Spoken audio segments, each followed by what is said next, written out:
তেল দিয়ে তেলটা গরম হলে দিয়ে দিতে হবে গরম মশলা, কাঁচামরিচ, পেঁয়াজ কুচি, লবণ দিয়ে ভালো করে ভেজে নিতে হবে। দেখেন আমি কিভাবে ভাজি, ঠিক এইভাবে ভেজে নেবেন। দিয়ে দিতে হবে আদা রসুন বাটা, দিয়ে আরেকটু ভালো করে ভেজে নিতে হবে। আমি ঠিক যেভাবে ভাজতেছি আপনারাও সেম এইভাবে ভেজে নেবেন। দিয়ে দিতে হবে পানি,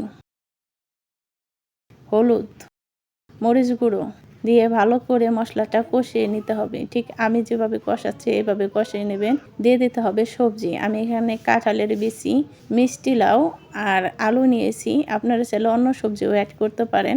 আমি এই সবজিগুলোই নিয়েছি। যেহেতু আমি সবজি খিচুড়ি রাঁধবো, আগে থেকে আমি চাল আর ডালগুলো ভালো করে ধুয়ে নিয়েছি। দিয়ে দিলাম চাল ডাল, দিয়ে ভালো করে কষিয়ে নিতে হবে।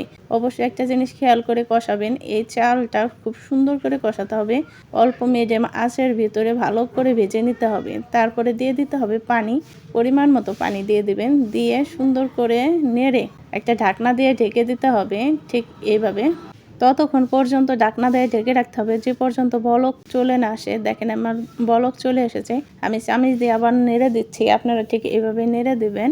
আর দিয়ে দিচ্ছি ম্যাগি মশলা। ম্যাগি মশলাটা দিলে খিচুড়িটার স্বাদটা আরও বেড়ে যায়। আপনারা চাইলে ম্যাগি মশলা যদি পছন্দ করেন দিতে পারেন, আর যদি পছন্দ না করেন অ্যাভয়েড করতে পারেন। যখন খিচুড়িটা পাইটে বসে যাবে তখন আবার নাড়া দিয়ে সুন্দর করে ঢাকনা দিয়ে ঢেকে দিয়ে চুলার জালটা কমিয়ে দিবেন, যাতে করে খিচুড়িটা খুব সুন্দরভাবে হয়ে যায়। দেখেন আমার খিচুড়িটা হয়ে গেছে। এখন আমি সুন্দর করে নেড়ে দেব।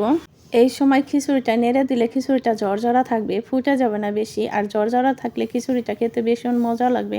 দেখেন আমার খিচুড়িটা কি সুন্দর কালার আসছে, দেখতেও অনেক সুন্দর হয়েছে। আমি কিছুটা খিচুড়ি আপনাদের একটা প্লেটে বেড়ে দেখাচ্ছি। দেখেন কি সুন্দর খিচুড়ি, মজার খিচুড়ি। এরকম খিচুড়ির সাথে গরুর মাংস জাস্ট অসাধারণ হয়। যদি আমার এই রেসিপি আপনাদের ভালো লাগে অবশ্যই সুন্দর গঠনমূলক একটি কমেন্ট করুন।